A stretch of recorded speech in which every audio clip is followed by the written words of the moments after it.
Halo semuanya, apa kabar semuanya Bapak Ibu? Ketemu lagi dengan saya, sahabat Anda, Scott orang Indonesia. Saya tahu Bapak Ibu sudah merindukan mendengarkan sebuah kisah yang luar biasa.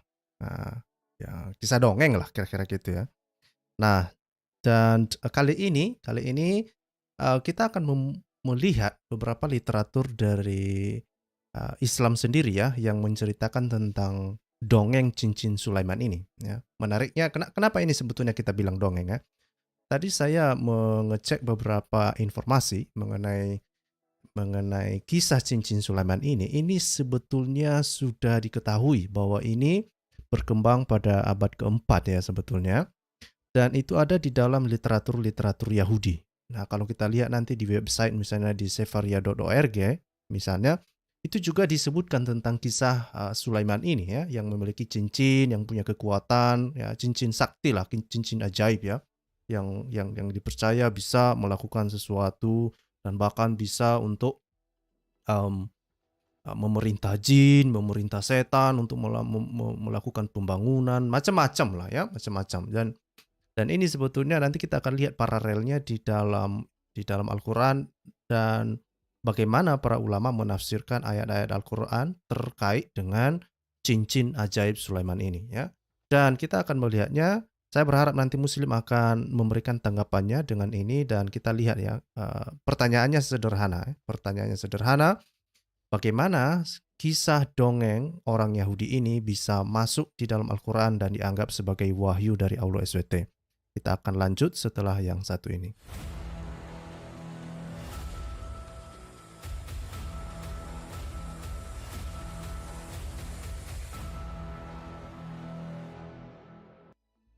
Wah, ternyata salah intro. Harusnya itu intronya dari Scott orang Indonesia ya. Ternyata saya lupa menggantinya. Oke, tapi nggak apa-apa lah. Oke. Nah, mari kita lihat ya. Mari kita lihat bersama-sama sebetulnya. Ini sudah uh, menjadi sebuah topik yang banyak dibicarakan, banyak dimuat di berbagai media massa. Ya. Ini saya tunjukkan deh kepada Bapak Ibu, misalnya kalau kita lihat di YouTube ya. Di YouTube begitu gencarnya orang ini, begitu gencarnya Muslim mengasih tahu informasi ini seakan-akan informasi ini adalah sebuah informasi yang benar ya. Mari kita lihat misalnya, ini adalah um, ini coba misalnya ya, Bapak Ibu bisa melihat di sini, ini sepenggal kisah Raja Salomo dan 72 iblis yang dikendalikannya ya. The Ring of Solomon ya, misteri cincin Nabi Sulaiman, dosa bla bla bla bla bla bla bla, semua tentang, dan banyak yang menontonnya. Ini bahkan ada yang menontonnya sampai 6,4 juta penonton. Coba bayangkan nggak itu? Itu artinya kisah ini sebetulnya sepertinya sudah memenuhi pikiran para muslim ya, mereka mungkin percaya bahwa ini adalah sebuah kisah yang benar ya, tapi nanti kalau kita lihat ternyata dongeng gitu ya. Nah, mari kita lihat, dan bukan hanya di YouTube ya, kalau misalnya kita lihat juga di media-media massa misalnya, ini coba misalnya di republika.co ya misalnya ya, juga diterbitkan ya, di diterbitkan misalnya misteri cincin sakti Nabi Sulaiman menurut tradisi Yahudi ya, bla bla bla ya. Untuk membenarkan kisahnya, untuk membenarkan kisah di dalam Al-Qur'an kan. Terus ini misalnya di dalam liputan 6 dikatakan kisah cincin Nabi Sulaiman yang hilang. Ngeri nih coy. Ngeri nih ya. Terus misalnya ini yang ada di dalam inews.id misalnya, kisah Nabi Sulaiman, kan? Kisah Nabi Sulaiman kehilangan cincin hingga kerajaan diambil setan. Nah, ngeri coy. Ngeri nih. Oke. Ini lagi ya, misalnya yang mana? Oke. Nah, tapi kisah ini sendiri sebetulnya ini kalau di dalam Al-Qur'an itu sebetulnya terkait dengan apa yang ada di dalam surah Sad ya.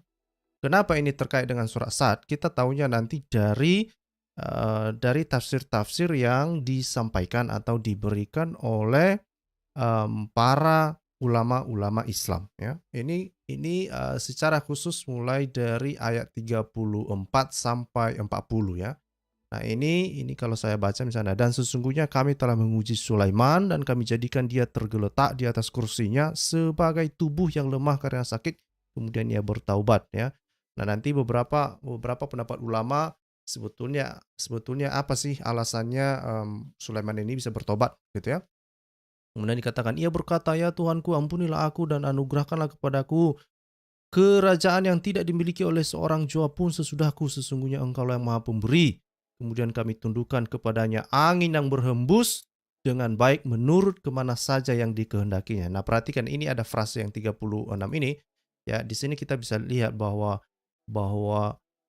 katanya Sulaiman ini diberikan kekuatan lah ya, diberikan keajaiban untuk mengatur-ngatur angin, kira-kira gitu ya.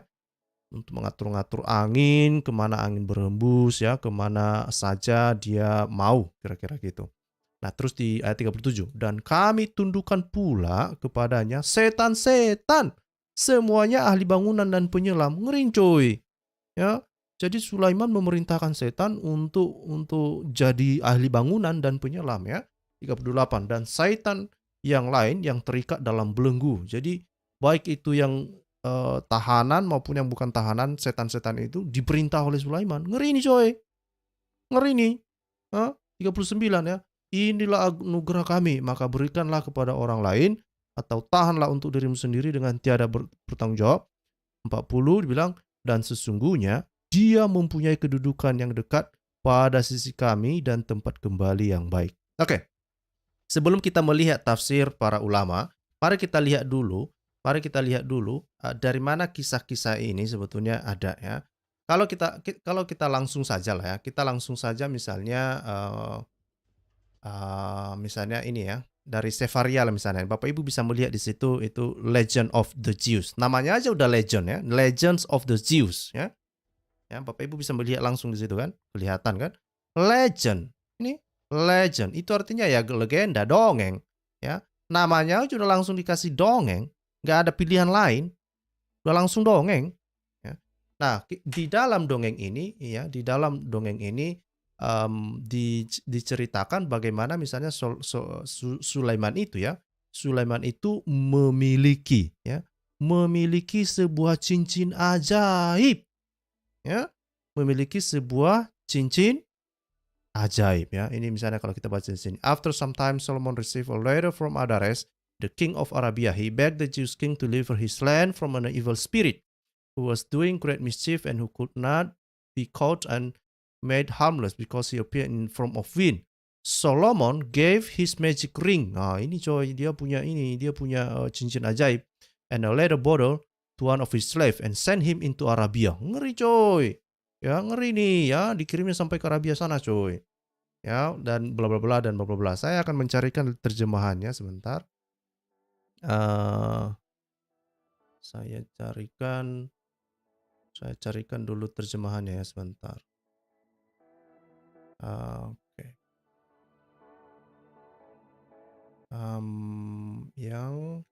Oke. Oke. Nah, ini dia ya. Ini misalnya kalau kita lihat terjemahannya. Ya, kelihatan ya. Misalnya ini dikatakan bahwa kisah yang ada di dalam Al-Quran itu sebetulnya mirip dengan legenda Yahudi. Tadi kita sudah lihat sumbernya ya, yang versi bahasa Indonesia. Tapi yang versi bahasa Inggris. Yang versi bahasa Indonesia begini, ini terjemahnya. Setelah beberapa lama, Solomon ya atau Sulaiman lah ya, menerima sepucuk surat dari Adares. Nah, ini tadi Adares yang saya bilang tadi itu ya. Ini Adares ya. Nah, ini. Oke. Nah, dia menerima sepucuk surat dari Adares ya, raja dari Arabia yang memohon kepada raja Yahudi itu untuk membebaskan tanahnya dari sebuah roh jahat. Ngeri nih coy ya. Jadi Sulaiman ini sepertinya apa? Ketua geng roh jahat mungkin ya. Terus yang berbuat sangat jahat dan tidak bisa ditangkap dan tidak bisa ditangkal kejahatannya karena sifatnya seperti angin. Kemudian Sulaiman memberikan cincin ajaibnya. Ngeri coy ya, ada cincin ajaib dan sebuah botol air minum yang terbuat dari kulit hewan kepada anak buahnya dan mengirimkannya ke Arabia. Itu yang tadi saya bilang tadi ya. Kita bisa baca di dalam sefaria.org tadi ya. Ini saya tunjukkan aja terjemahannya, oke? Utusan tersebut sukses dengan memasukkan roh jahat itu ke dalam botol. Ngeri coy. Oh, makanya saya tidak heran ya kenapa banyak pesulap-pesulap, banyak itu yang di Indonesia itu katanya mungkin dukun-dukun itu kan. Dukun-dukun biasanya nanti kalau mereka mau mengusir roh jahat, mereka bawa botol ya. Mungkin terinspirasi mereka dari kisah-kisah ini. Gitu ya. Nah, terus apa? Beberapa hari kemudian ketika Sulaiman memasuki bawah suci, ia sungguh terkejut melihat botol tersebut berjalan menuju ke arahnya dan tunduk menghormati padanya. Itu adalah botol yang dipakai untuk menahan roh jahat tersebut. Ternyata roh tersebut adalah roh yang sama yang pernah membantu Solomon. Ngeri. Oke. Nah, ternyata roh tersebut adalah roh yang sama yang pernah membantu Solomon. Dibantu oleh roh jahat itu, ngeri coy. Dibantu oleh roh jahat itu, Solomon mengangkat batu yang sangat besar dari dasar Laut Merah. Tak ada satupun manusia atau roh jahat yang sanggup mengangkatnya, namun oleh Solomon, batu tersebut diangkat ke bait suci, di mana di sana batu itu ditaruh sebagai batu penjuru. Nah, ini adalah sebuah kisah yang ada di dalam legenda ya, atau di dalam dongeng orang Yahudi ya. Dan ini bisa kita akses ya, versi bahasa Inggrisnya itu bisa kita akses di Sefaria. Ini saya kasih linknya. Oke, saya akan bagikan linknya. Silakan mengecek. Nanti mungkin ada Muslim yang mau ngecek itu kisah yang mana. Loh kok ini betul nggak itu kisahnya ya? Silakan cek sendiri ya. Silakan mengecek sendiri. Ini yang versinya sudah tersedia online. Nah, bukan hanya ini saja sebetulnya ya. Kalau kita perhatikan misalnya. Coba kita lihat kapan ini muncul misalnya. Oke, mari kita lihat misalnya. Oke, nah ini ya, ini ada dikasih tahu di nabatea.net ya. Ini dikasih tahu bahwa kisah tentang masalah cincin Solomon ini, Bapak Ibu, ini ternyata di diperkirakan berkembang pada abad abad pertama sampai abad ketiga ya. Oke. Ini Bapak Ibu bisa lihat. Oke. Dan itu ternyata ada di dalam dokumen-dokumen. Nah, menariknya adalah memang dokumen-dokumen yang dimaksud ini bukan hanya satu ternyata ya, ternyata disediakan juga dan bisa kita lihat misalnya di sini. Oke, saya tunjukkan ke Bapak Ibu. Ini ya. Ini saya perbesar. Ini. Ya, The Testament. Kenapa ini? The Testament of Solomon ya. The Testament of Solomon. Saya geser dulu screen-nya sebentar. Oke, ya, biar kelihatan ya. Nah, mudah-mudahan ini sudah kelihatan sama Bapak Ibu dan bisa membacanya. Lebih utamanya Muslim ya. Nah, ini kalau bisa kita lihat di sini, sebetulnya ini dibilang ya, this text is an Old Testament pseudepigraphic catalog of demons summoned by King Solomon and how they can be counter by invoking angel and other magical technique. Jadi ini adalah teks. Ya, teks ini sebetulnya berasal dari pseudepigraphic ya, yang menceritakan tentang setan-setan lah ya, yang diperintahkan oleh Solomon ya, Raja Salomo. Dan kemudian itu diperintahkan dengan magic lah kira-kira gitu ya. Nah, ini dikatakan bahwa dating 1st to 3rd century ya. Jadi itu diperkirakan teks ini ada pada abad pertama sampai abad ketiga setelah Masehi ya, setelah Masehi. Nah, dongeng ini kalau misalnya kita lihat, kita coba cari langsung ke katanya misalnya ring. Ini ya, ini berbicara, ini Bapak Ibu bisa melihat yang warna kuning ini. Nah, ini berbicara tentang ring Solomon ini, berbicara tentang ring ini semua ya.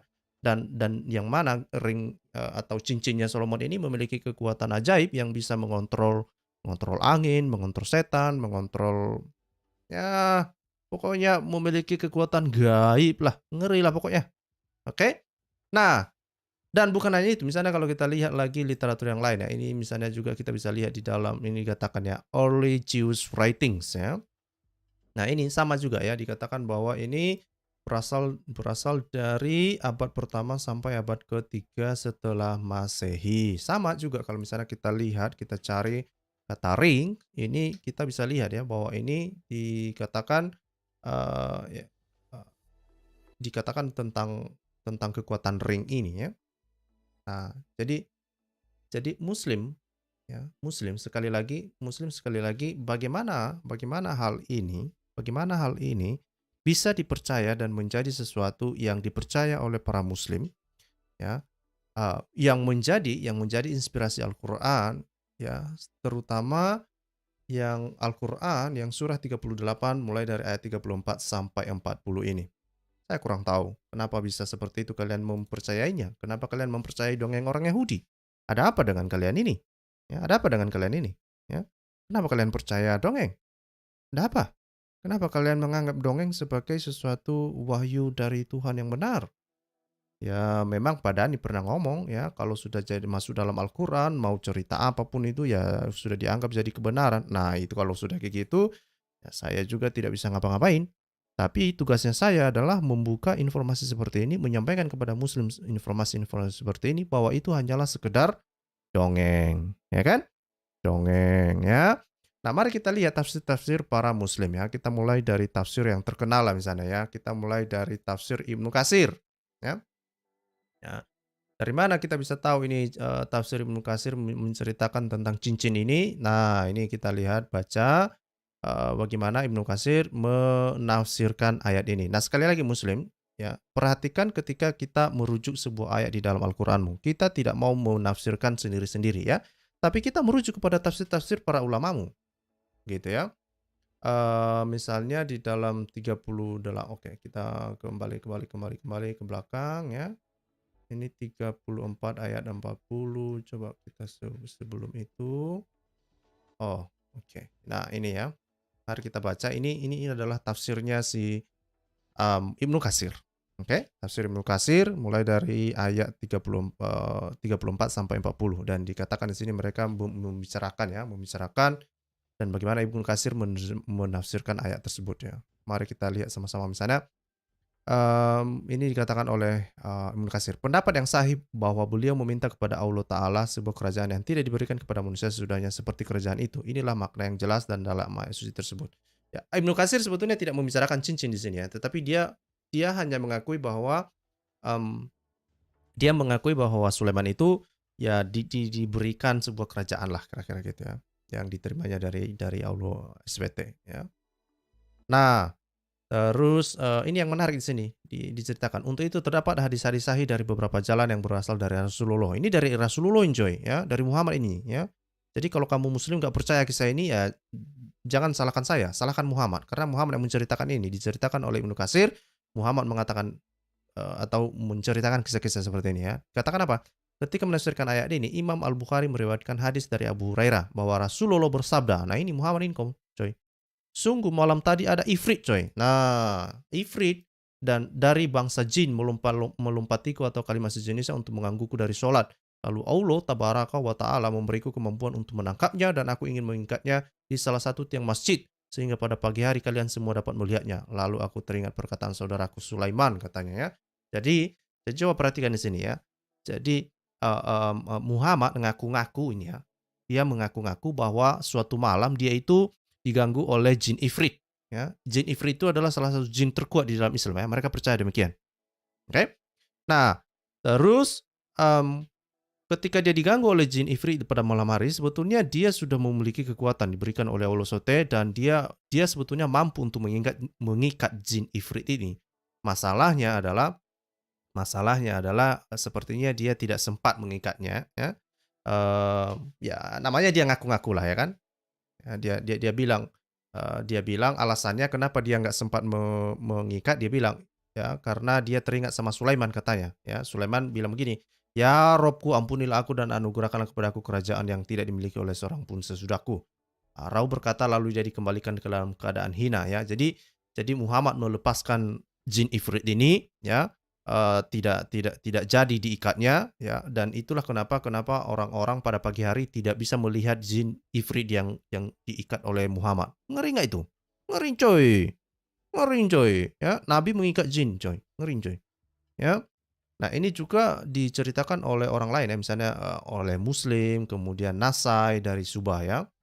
Nah, terus dibilangnya di sini misalnya dari Imam Ahmad meriwayatkan dari Abu Ahmad dari Maisyarah ya bla bla bla bla bla bla. Aku melihat Atta bin Yazid Al-Laitsi berdiri dalam keadaan sholat lalu aku berjalan melewatinya dan dia pun menghalangiku. Nah, ini jin yang tadi itu ya. Kemudian berkata Abu Sa'id dan Al-Khudri bercerita kepada aku bahwa Rasulullah berdiri melaksanakan subuh sholat subuh sedangkan dia berada di belakangnya. Beliau membaca satu surat dan terganggu dalam bacaannya. Ketika beliau menyelesaikan sholatnya, beliau bersabda bla bla bla bla bla bla ya. Nah, terus bilang, seandainya kalian melihat aku dan iblis, jadi perhatikan ini ya. Jadi ketika Muhammad sedang sholat, ternyata dia diganggu oleh iblis ya, berarti ya. Nah, jadi Muhammad mengatakan, seandainya kalian melihat aku dan iblis, maka aku tangkap dia. Jadi ini Muhammad ini bisa dia nangkap iblis coy. Aku tangkap dia dengan tanganku dan terus aku cekik sehingga aku dapati rasa dingin air liurnya di antara kedua jariku ini, katanya.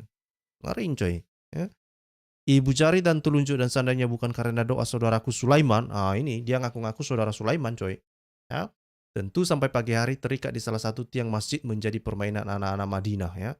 Maka barang siapa di antara kalian mampu untuk tidak dihalangi sesuatu antara dirinya dan kiblat, maka lakukanlah. Jadi alasannya kenapa dia nggak dia ikat jin atau iblis ini sampai pagi hari karena dia teringat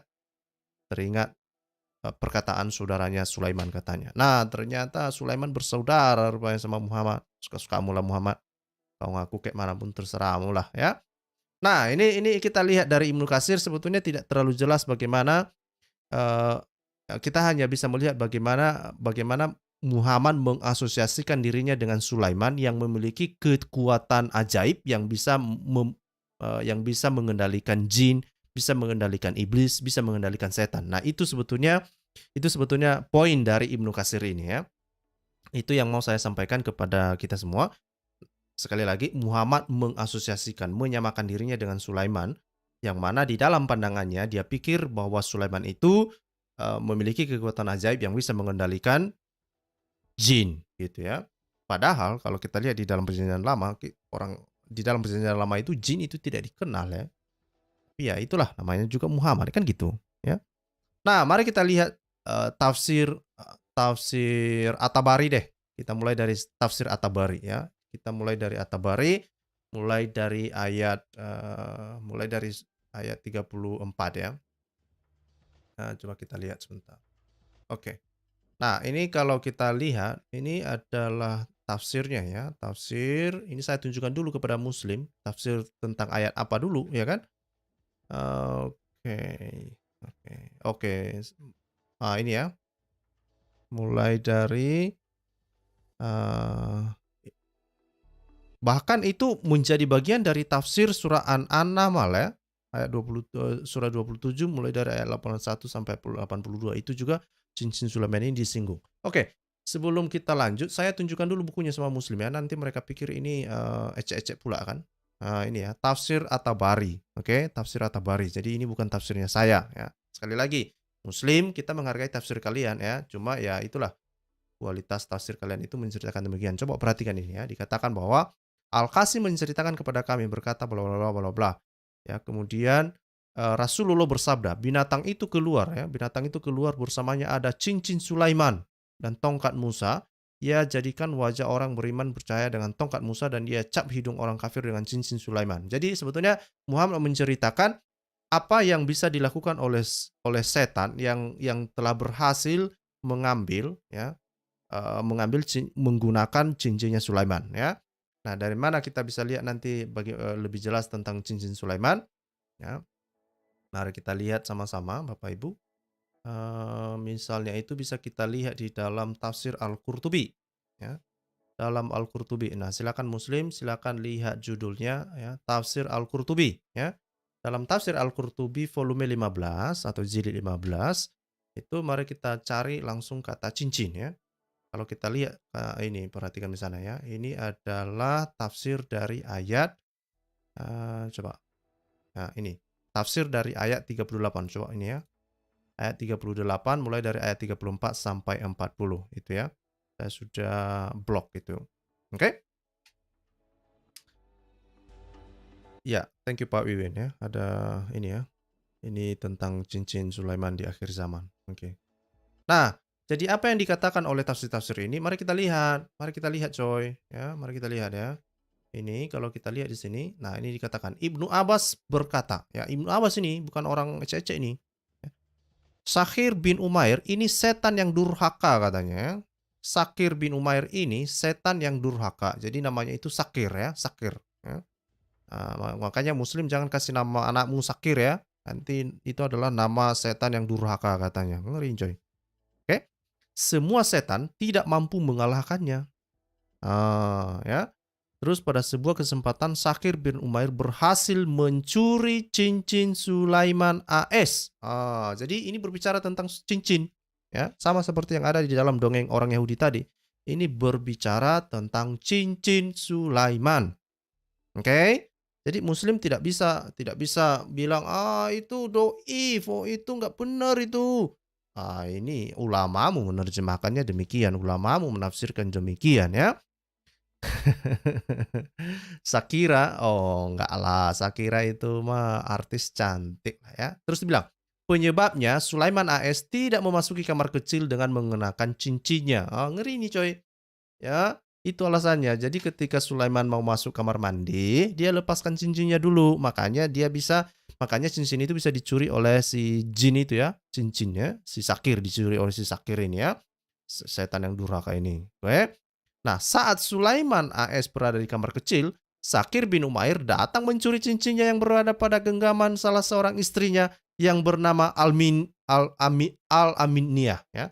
Demikian yang dikatakan Sahir bin Hausab ya. Nah, ini menarik ini coy. Ya, ini menarik nih. Ya. Ibnu Abbas ya, ini ngeri nih, kisah-kisah Muslim ini ngeri nih. Kisah-kisah dalam Islam ini ngeri.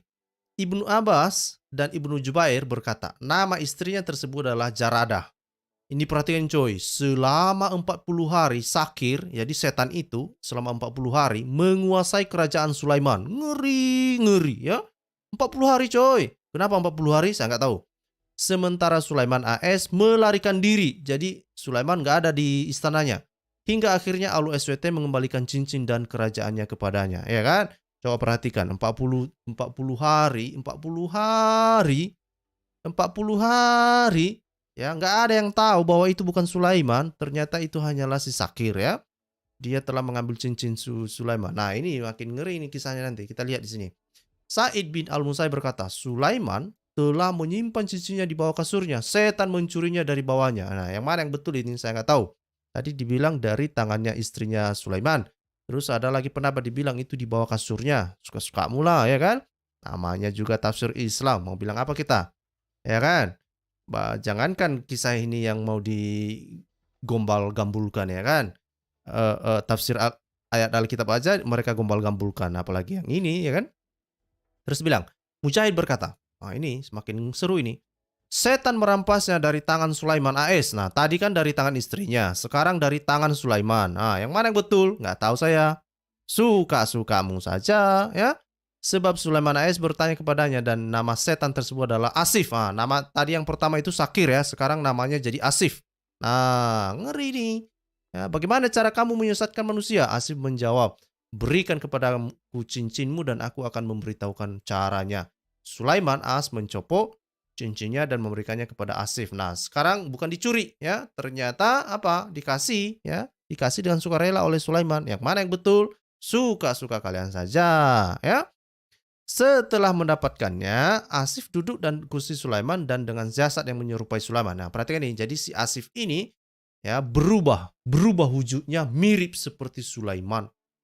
Nah, tidak cukup demikian, Asif pergi menemui istri-istri Sulaiman. Ngeri coy. Asif juga ya kan, beng-beng dengan istri Sulaiman coy. Dan menunaikan hajatnya kepada mereka. Asif juga bertindak layaknya raja, tetapi dia memberikan keputusan yang salah. Ngeri coy. Ngeri dongeng ini bah. Ya. Inilah yang dipercaya oleh ulama-ulama Islam ini coy. Ya, terus bilang saya, ulama berselisih pendapat tentang masalah apakah Asif sempat menggauli istri Sulaiman. Diriwayatkan dari Ibnu Abbas dan Wahab bin Munahib bahwa Asif mendatangi mereka saat mereka sedang mengalami haid. Mujahid berpendapat Asif tidak dapat menggauli mereka. Ngeri coy ya. Jadi ada aturan-aturan juga ya. Ngeri ya. Aduh. Aduh, suka-suka kalian lah ini kan. Nah, mari kita lihat sama-sama. Nah, ini bilang ya. Kerajaan As pun berakhir. Kerajaan Sulaiman pun berakhir ya. Sulaiman AS melarikan diri menuju tepi laut. Tepi laut mana kita nggak tahu ya kan. Sulaiman menumpang di rumah penduduk. Untuk mendapatkan rezeki, Sulaiman bekerja mencari upah dengan mengangkut ikan-ikan hasil tangkapan para pelaut. Jika orang-orang berkata bahwa dia itu adalah Sulaiman, Sulaiman AS menyangkalnya. Ngeri nih coy ya. Ngeri ini. Qatada berkata, setelah bangsa Israel menolak keberadaan Sulaiman AS dan setan mengambil alih kerajaannya, Sulaiman AS bekerja memperoleh upah dengan cara mengangkut hasil pencarian pelayan ya. Nah, ada yang mengatakan Sulaiman bekerja sebagai upah mendapatkan makan. Ibnu Abbas berkata Sulaiman AS mengambil upah dari bekerja mengangkut ikan ya. Nah, terus dibilang sini. Ini semakin seru ini. Ada yang mengatakan Sulaiman AS turut mencari ikan. Ketika ia memperoleh ikan lalu memotongnya dari dalam perut ikan, dia mendapatkan cincinnya. Nah, sebetulnya Bapak Ibu ya, kalau kita lihat kisah-kisah ini ya, saya hanya curiga ini sebetulnya ini mereka bikin dongeng-dongeng yang mirip-mirip ketika Yesus menyuruh Petrus untuk mengambil beberapa dirham, 2 dirham kalau nggak salah di dalam mulut ikan ya. Jadi ini Muhammad ini sepertinya mengarang sebuah kisah juga ya, bahwa cincin Sulaiman itu ada di dalam perut ikan katanya gitu. Ngeri nih coy. Sulaiman jadi nelayan. Wah, jangan ketawa ya Pak Roy. Ya, nikmati aja show-nya ya. Enjoy the show. Alright. Nah, terus dibilang sini ya, kejadian tersebut terjadi setelah 40 hari dari dia kehilangan kerajaannya. Hitungan hari tersebut adalah hitungan di sembahyang patung di istananya. Adapun kisah bagaimana Sulaiman bisa menemukan cincinnya di dalam perut ikan tersebut adalah karena setan yang mencuri cincinnya membuangnya ke laut. Ngeri coy. Ya, jadi cincinnya dibuang oleh setan ke laut. Entah kenapa dilemparnya di laut, nggak tahu kita. Ya kan? Ya, dibilang di sini ya, Sulaiman berada di tepi laut untuk mencari cincinnya. Cincinnya jatuh ke dalam laut dan keberadaan kerajaannya tersebut berada pada cincinnya. Cobalah dulu ya. Kalau orang berpikir normal saja, dari kisah ini saja udah ketahuan nih, ini cerita apa ini? Ini cocoknya untuk anak umur 5 tahun ke bawah ini. Ya. Tapi ya inilah yang diyakini diimani oleh muslim. Mau bilang apa kita? Ya kan? Mau bilang apa kita? Oke. Nah, terus ini lagi dibilang Yahya ini, Yahya ngomong ini. Yahya bin Amar, Abi Amar, Asi Saibani melewatkan bahwa Sulaiman As menemukan cincinnya di Astakalan. Nah, Astakalan coy. Astakalan ya, ketika Sulaiman berjalan menuju Baitul Maqdis sebagai bentuk perendahan hati kepada Allah SWT. Ngeriin coy. Ya. Nah, ini Bapak Ibu nanti bisa membaca ini panjang ceritanya ini dan mereka ya banyak para ulama itu ya berkisah sambung lah ya, berkisah sambung mereka menceritakan tentang Sulaiman ini yang kehilangan cincinnya ya. Mari kita lihat. Ini masih tafsir Al-Qurtubi coy. Mari kita lihat tafsir Tabari ya. Tabari ya. Tabari. Supaya tidak terlalu panjang ya, saya langsung saja. Ya. Ini misalnya dalam Tabari. Jadi bagaimana Tabari menafsirkan ayat 38 surat 38 mulai dari 34 sampai 35 ya. Mari kita lihat ya. Bagaimana ini ya. Dikatakan di sini apa? Ya. Misalnya dikatakan Muhammad bin Sa'd menceritakan kepadaku berkata bla bla bla bla ya, dan sesungguhnya kami telah menguji Sulaiman dan kami jadikan dia tergeletak di atas kursinya sebagai tubuh yang lemah dan karena sakit kemudian dia bertobat. Ia berkata, tubuh itu adalah setan yang kepadanya Sulaiman menyerahkan cincinnya. Ngeri nggak itu? Ya, jadi ternyata yang sakit itu ya, yang ada di dalam Al-Qur'an tadi ini, yang ada di dalam Al-Qur'an tadi Bapak Ibu. Nah, ini ya, saya tunjukkan ya. Yang lemah itu ini mana tadi? Sebentar, 34. Oh ini ya, ayat 34 ya. Sesungguhnya kami telah menguji Sulaiman dan kami jadikan dia tergeletak di atas kursinya sebagai tubuh yang lemah karena sakit kemudian dia bertaubat. Nah, ternyata ada para ulama memberi pendapat bahwa yang sakit itu adalah setan yang menyerupai tubuh Sulaiman. Ngeri coy. Nah, ya, kita kembali ke tafsirnya. Ini orang Islam ini kok. Bukan kita yang ngarang-ngarang ya, bukan Ngapain kita ngarang-ngarang ya? Kita percaya sajalah, kita ikuti saja narasi orang ini ya. Nah, tetapi silahkan berpikir sendiri, ini adalah sebuah kebenaran atau sebetulnya cocok diperdengarkan kepada anak-anak 5 tahun, umur 5 tahun atau gimana ya. Nah, masih sama dengan apa yang disampaikan di dalam tafsir Al-Qurtubi tadi, ya, bagaimana cincin itu sampai ke setan, dikatakan bahwa Sulaiman itu memberikan cincinnya kepadanya ya, dan itu yang diceritakan di dalam ini juga ya. Mari kita lihat lagi apa bagaimana. Oke, kita lihat cincin-cincin ya. Terus dibilang sini ya, ini lebih lebih seru lagi ya. Sampai pada suatu hari ada seorang wanita memberinya makan berupa ikan. Lalu Sulaiman membelah perut ikan itu dan mendapati cincinnya ada di perut ikan tersebut. Kerajaannya pun kembali kepadanya sedangkan Asif lari dan masuk ke dalam laut. Nah, tadi katanya awalnya dikatakan bahwa cincin itu kembali kepada Sulaiman itu karena dia berjalan-jalan di tepi pantai gitu ya dan kemudian, dia mendapatkan ikan lalu dia dapat cincinnya dari perut ikan itu tersebut. Nah, ini ada cerita kedua dibilang ada seorang perempuan ngasih dia makan ikan lalu ketika dia belah perut ikan, ada cincinnya. Suka-suka kalian saja ya, suka-suka kalian saja ya.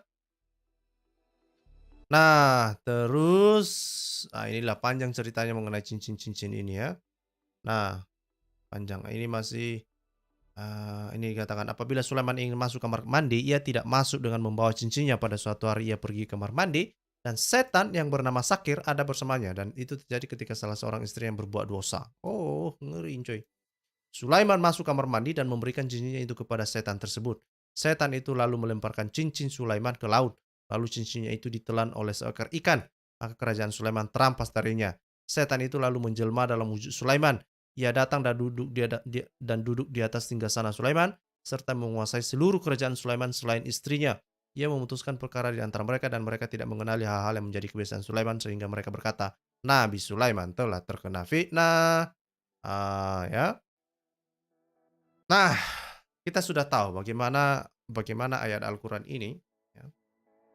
Ya setidaknya para ulama menafsirkan demikianlah ya, bahwa ayat Al-Qur'an ini ya mulai dari ayat 34 ya, surah Sad ya, surah 38 mulai dari ayat 34 sampai 40 ini berbicara tentang Sulaiman yang kehilangan cincinnya, kemudian ada setan menyerupai Sulaiman.